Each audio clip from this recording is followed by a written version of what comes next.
La deuxième question, elle nous vient de Sandra. Je vais la lire. Un commerçant a refusé que je paye mes achats en liquide, prétextant que le virus pouvait se trouver sur les billets. Avant de parler du virus sur les billets ou sur les pièces, est-ce que c'est légal, Julien? Eh bien, pas du tout. Il n'a absolument pas le droit de refuser. Selon le code pénal, c'est l'article 642.3 pour la précision, un commerçant qui refuse un paiement en pièces ou en billets est passible d'une amende de 150 €.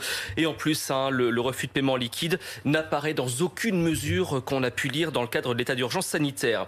Autre chose, sachez que le défenseur des droits a attiré l'attention du gouvernement à ce sujet, d'autant plus qu'il y a 5% de la population en France qui n'a pas de carte bancaire. On pense notamment aux personnes sous curatelle, aux SDF ou aux personnes très âgées. Alors même si on peut comprendre la crainte de la contamination en manipulant de l'argent, eh bien pourquoi ne pas trouver une sorte d'arrangement dialogué avec votre commerçant? Ils peuvent, pourquoi pas, demander aux clients de faire la pointe ou déposer par exemple l'argent sur le comptoir au lieu de la main à la main. En quelques mots, Roselyne, c'est intéressant cette question.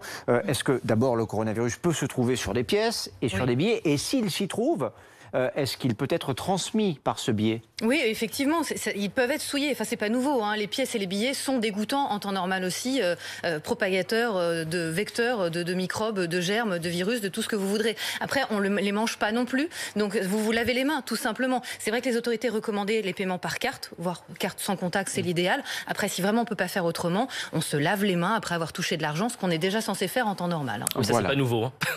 Oui, mais c'est important de le